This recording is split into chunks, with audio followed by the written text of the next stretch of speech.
ഏയ്, എന്തു പറ്റി? താനാകെ മൂഡ് ഓഫ് ആണല്ലോ. നാളെ വിഷു അല്ലേ, അപ്പുറത്ത് വിഷുക്കണി ഒരുക്കുന്നതിന്റെ തിരക്കാ. അതിനെന്താ, നമുക്കും വിഷുക്കണി ഒരുക്കാമല്ലോ. ആദ്യം അച്ഛൻ്റെ കയ്യിൽ, പിന്നെ ഏട്ടന്മാരുടെ. എല്ലാ വർഷവും അങ്ങനെയായിരുന്നു. ഇത്തവണ ഞാൻ ഒറ്റയ്ക്കായിപ്പോയി. ഒറ്റയ്ക്കല്ലല്ലോ, ഞാനില്ലേ. സാരില്ലടോ, നമുക്ക് നമ്മൾ മതി. രാവിലെ വിളക്ക് കൊളുത്തി വെച്ച് പരസ്പരം കൈനീട്ടം കൈമാറി നമുക്ക് വിഷു ആഘോഷിക്കാം. എല്ലാ വർഷവും ഞാൻ അച്ഛനൊരു കസവും കൊണ്ട് വാങ്ങിക്കൊടുക്കും. അതിനെന്താ, ഇത്തവണയും അതിനൊരു മുടക്കം വരുത്തണ്ട. അച്ഛന് കൈനീട്ടമായിട്ട് നമുക്കൊരു കസവും കൊണ്ട് തന്നെ വാങ്ങിക്കൊടുക്കാം. പക്ഷേ കൊടുത്താ തൻ്റെ അച്ഛനത് വാങ്ങുമോ? അച്ഛൻ വാങ്ങും, എനിക്കത് ഉറപ്പാ. അച്ഛൻ വാങ്ങുമായിരിക്കും, പക്ഷേ ഏട്ടന്മാര് ഒരു നല്ല ദിവസമായിട്ട് അവരെന്തെങ്കിലും പ്രശ്നം ഉണ്ടാക്കിയാൽ എല്ലാവരുടെ ഒരു നല്ല വിഷു നഷ്ടപ്പെട്ടത് നമ്മൾ കാരണമാണെന്ന് പറയില്ലേ? അതുകൊണ്ട് നമുക്ക് നമ്മുടെ വിഷു ഇവിടെ തന്നെ ആഘോഷിച്ചാൽ പോരെ? അവരുടെ ആഘോഷമൊക്കെ കഴിഞ്ഞ് നമുക്ക് അച്ഛന് കൈനീട്ടം കൊടുക്കാം. അതല്ലേ നല്ലത്? അത് മതി.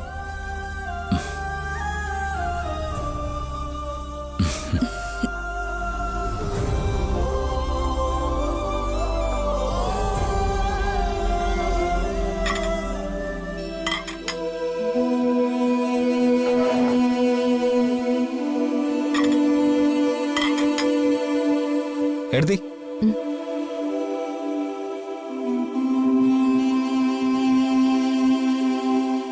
എടുത്തി എന്തിനാ അവർക്ക് വേണ്ടി ഇങ്ങനെ സംസാരിക്കുന്നത്? നന്ദേട്ട ഒരിക്കലും സമ്മതിക്കാൻ പോകുന്നില്ല. നന്ദേട്ട മാത്രമല്ല, ഞാനും. ഇത്രയ്ക്ക് വൈരാഗ്യം കാണിക്കേണ്ട കാര്യമുണ്ട് സന്ദീപേ? കാര്യമുണ്ട്. അവള് മറ്റാരെ കല്യാണം കഴിച്ചാലും ഞങ്ങൾ അംഗീകരിക്കുമായിരുന്നു. അന്ന് അവള് നമ്മളോട് ചെയ്തൊക്കെ എടുത്തി മറന്നുപോയോ? സന്ദീപേ, ഇതിപ്പോ സ്നേഹം ധനുഷ് ഇവിടെ വേണമെന്നുള്ളത് അച്ഛന്റെ ആഗ്രഹം. അന്ന് കുഞ്ഞുങ്ങളുടെ ചോറൂണ് ചടങ്ങിന് ഒരു തവണ അവർ ഈ വീട്ടിനകത്ത് വന്നു. അന്നത് അച്ഛന്റെ ആഗ്രഹത്തിന് വഴങ്ങിയ ഞങ്ങളത് സമ്മതിച്ചത്. പക്ഷേ ഇനിയത് പറ്റില്ല. വാശിയും വൈരാഗ്യവും എല്ലാ കാലത്തും കൊണ്ടു നടക്കാനുള്ളതല്ല. പരസ്പരം യുദ്ധം ചെയ്തും കൊന്നിട്ടും മാത്രമല്ല ജയിക്കുന്നത്. ക്ഷമിക്കുന്നതും വലിയൊരു ജയം തന്നെ. അങ്ങനെ ഇപ്പൊ അവളോട് ക്ഷമിച്ചിട്ട് ഞങ്ങൾക്ക് വിജയിക്കണ്ട. സന്ദീപേ, നമുക്ക് ചുറ്റും സന്തോഷത്തോടെ ജീവിക്കുന്നു എന്ന് നമ്മൾ കരുതുന്ന പലരും യഥാർത്ഥത്തിൽ സന്തോഷിക്കുന്നവരല്ല. മറ്റുള്ളവരുടെ മുമ്പിൽ സന്തോഷം അഭിനയിക്കുന്നവരാ. ഇഷ്ടമുള്ളവരോടൊപ്പം ജീവിക്കുന്നത് ഈ ലോകത്തിലെ ഏറ്റവും സന്തോഷമുള്ള കാര്യം. ഇഷ്ടമില്ലാത്തവരോടൊത്തുള്ള ജീവിതത്തിലെ ഏറ്റവും വലിയ ദുരന്തവും. സ്നേഹ അവൾക്ക് ഇഷ്ടമുള്ള ഒരാളെയല്ലേ കല്യാണം കഴിച്ചത്. സ്നേഹയുടെ സന്തോഷമാണോ അതോ കണ്ണീരാണോ നിനക്ക് കാണേണ്ടേ? എന്റെ തീരുമാനം ഞാൻ നിന്നോട് പറയാം. നാളത്തെ വിഷുവിന് അച്ഛന്റെ കയ്യിൽ നിന്ന് കൈനീട്ടം വാങ്ങാൻ അവർ വന്ന അവരോട് നിങ്ങൾ ആരും മോശമായിട്ട് ഒരു വാക്ക് പോലും പറയാൻ പാടില്ല.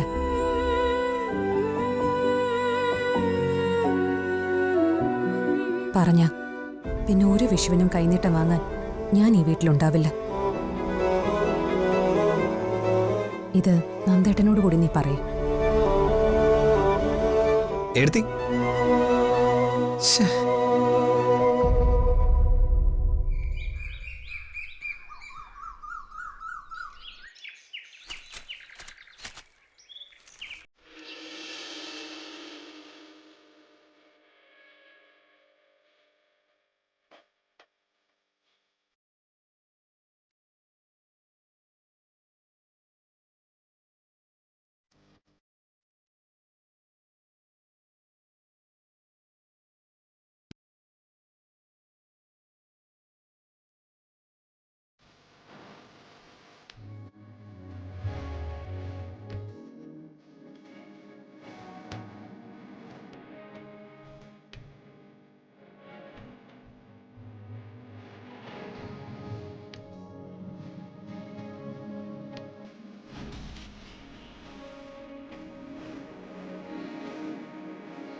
നിന്റെ മുഖം കണിയണ്ടോണ്ട് എന്റെ ഒരു വർഷം പോയി. നിങ്ങൾ എന്റെ മുഖം കണി കണ്ടാൽ മതി എന്ന് തീരുമാനിച്ചത് ഞാനല്ല, ഗുരുവായൂരപ്പനാ.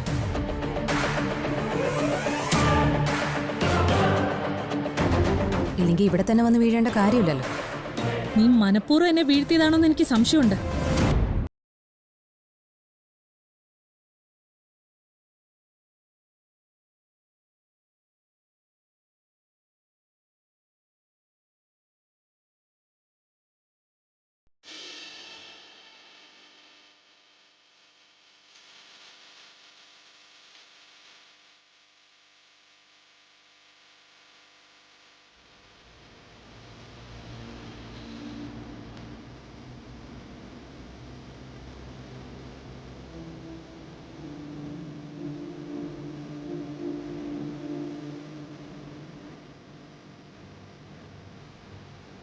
ഇനി എല്ലാവർക്കും അച്ഛൻ കൈനീട്ടം തരേണ്ടതാണ്.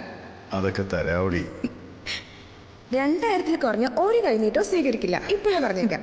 ഓ, എല്ലാം അവിടുത്തെ ഇഷ്ടം പോലെ.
ഇനി കണ്ണു തുറന്നു നോക്ക്.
സച്ചേട്ടാ,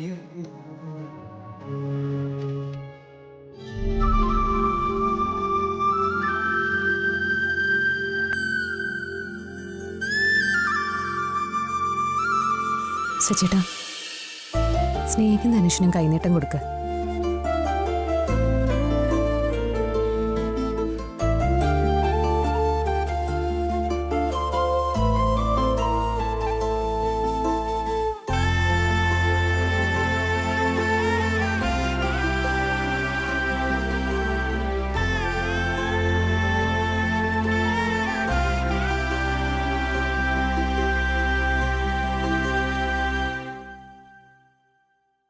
സന്ദീപേ, കൈനീട്ടം കൊടുക്ക്.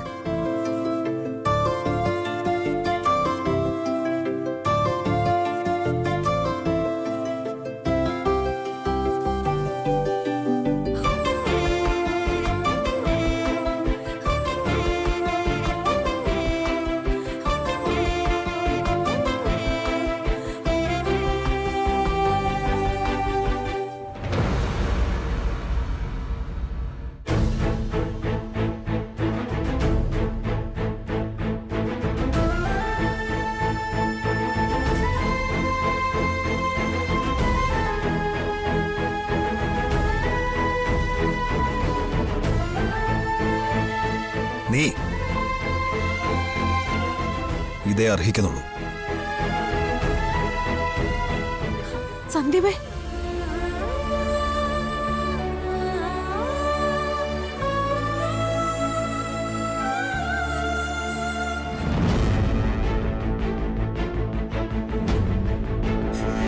സ്നേഹം മോളെ,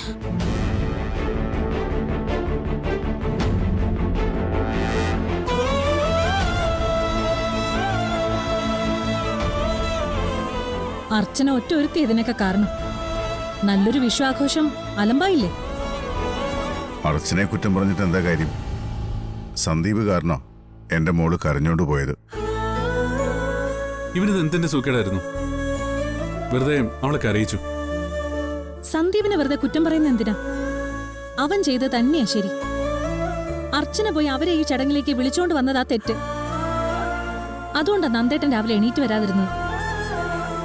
അച്ഛന്റെ സന്തോഷത്തിന് വേണ്ടിയാണ് ഞാൻ ഇതൊക്കെ ചെയ്തത്, അല്ലാതെ മറ്റാർക്കും വേണ്ടിയിട്ടല്ല. ഒരു വിഷുവിന്റെ സന്തോഷം എന്ന് പറയുന്നത് ഒരു കുടുംബത്തിന്റെ മുഴുവൻ സന്തോഷോ, അല്ലാതെ അതിൽ നിന്ന് ആരെങ്കിലും ഒരാളെ മാത്രമായിട്ട് മാറ്റി നിർത്താനായിട്ടൊന്നും പറ്റില്ല. എന്നിട്ടിപ്പ എന്തായി? മൊത്തത്തിൽ അലമ്പായി. നീ കാരണം. ഇതിന് സമാധാനം പറയേണ്ടത് നീ മാത്രമാ.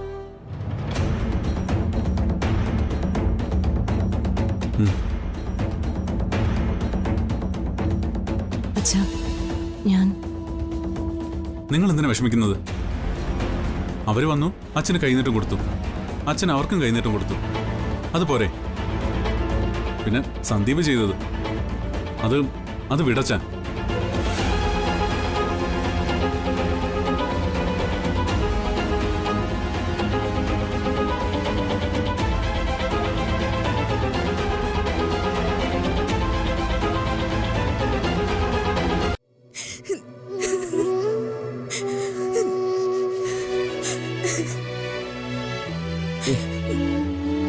താൻ ഇത്രയ്ക്ക് സില്ലി ആവല്ലേ? ഇതൊക്കെ പ്രതീക്ഷിച്ചു തന്നെയല്ലേ നമ്മൾ അങ്ങോട്ട് പോയത്? നല്ലൊരു വിഷയമായിട്ട് സന്ധ്യബേട്ടൻ എന്നോട് ഇങ്ങനെ കാണിക്കുമെന്ന് ഞാൻ കരുതിയില്ല. കൈനീട്ടം തരാൻ എന്റെ കൈ വരെ കൊണ്ടുവന്നിട്ട് അത് താളത്തിലിട്ടില്ലേ, എനിക്ക് തന്നില്ല.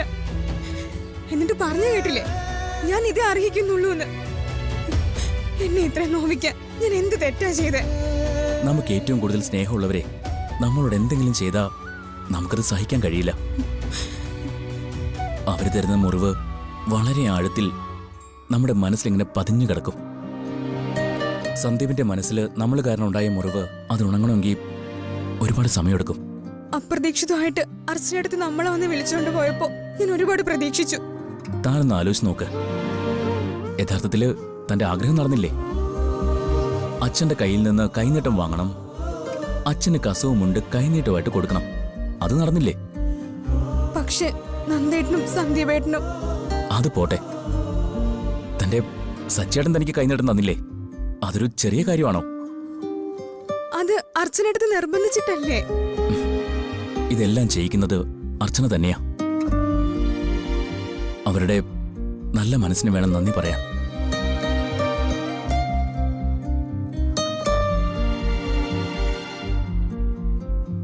നാളെ ഈ പറഞ്ഞ നന്ദേട്ടനും സന്ദീപിനും ഒക്കെ തന്നോടുള്ള ആറ്റിറ്റ്യൂഡിൽ മാറ്റം വരും. അവർ തന്നെ ചേർത്ത് പിടിക്കും. നോക്കിക്കോ, താൻ അവരുടെ ചോരയല്ലേ. ഇനി എനിക്ക് തന്നോട് പറയാൻ വേറൊരു സർപ്രൈസ് ഉണ്ട്. എന്താ സർപ്രൈസ്? ഞാനിന്നൊന്ന് മംഗലാപുരം വരെ പോവാ. എന്തിന്? ഒരു ബിസിനസ് തുടങ്ങുന്നതിന്റെ ആവശ്യത്തിനാ. ഇനി പഴയതുപോലൊന്നും കാര്യങ്ങൾ പറ്റില്ല. ഇപ്പൊ ഞാൻ ഒറ്റയ്ക്കല്ലല്ലോ. ഇന്ന് തന്നെ പോണോ? 2 ദിവസം കഴിഞ്ഞിട്ട് പോയാ പോരെ? പിന്നെ പോണം. ഇനി ഇതൊന്നും നീട്ടിവെക്കാൻ പറ്റില്ല. ഞാൻ റെഡിയാവട്ടെ.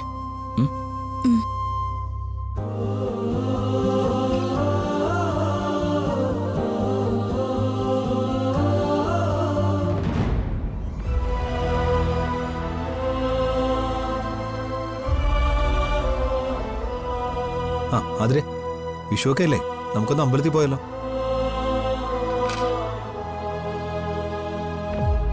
ഞാൻ പറഞ്ഞ നീ കേട്ടില്ലേ? എന്തിനാ അമ്പലത്തിൽ പോകുന്നത്? ചെയ്ത പാപം തിരുത്താനാണോ? സന്ദീപ് എന്ത് മര്യാദകേടാ കാണിച്ചത്? അവളെ കരയിച്ചു വിട്ടില്ലേ? അല്ല, നീ എന്തിനാ ഇങ്ങനെ ദേഷ്യപ്പെടുന്നേ? ഇതൊക്കെ കണ്ട പിന്നെ ദേഷ്യപ്പെടാതെ എന്ത് ചെയ്യണം?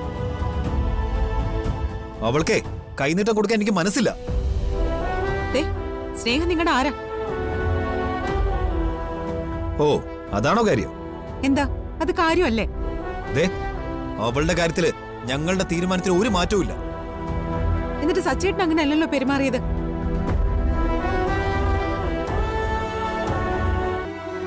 സ്നേഹിക്ക് നീയും സച്ചേട്ടനും തമ്മിൽ എന്ത് വ്യത്യാസം ഉള്ളത്? സച്ചേട്ടൻ അവർക്ക് കൈനീട്ടം കൊടുത്തില്ലേ? നീ ഇപ്പൊ വലിയ ആളായല്ലേ? നന്ദേട്ടനാണെങ്കിൽ അങ്ങോട്ടൊന്ന് വന്നു പോലും ഇല്ല. അച്ഛന്റെ സന്തോഷത്തിന് വേണ്ടിയിട്ടാ അച്ചു ചേച്ചി പോയി അവരെ വിളിച്ചോണ്ട് വന്നത്. അച്ഛനെ സങ്കടപ്പെടുത്തിയപ്പോ നിനക്ക് സന്തോഷമായല്ലോ അല്ലേ? എനിക്ക് ഇങ്ങനെ അവളോട് പെരുമാറാനേ പറ്റൂ. കണി കാണാൻ വിളിച്ചോണ്ട് വന്നതില് ഞാൻ കുറ്റമൊന്നും പറഞ്ഞില്ലല്ലോ. പക്ഷെ അവൾക്ക് കൈനീട്ടം കൊടുക്കാൻ എന്നെ നിർബന്ധിച്ചെന്തിനാ? എനിക്ക് അതിന് സൗകര്യമില്ല. വെറുതെ എന്നെ കുറ്റപ്പെടുത്തിയിട്ട് ഒരു കാര്യമില്ല. കുറ്റം പറയേണ്ടി വന്നാൽ ഞാൻ പറയും സന്ദീപേ.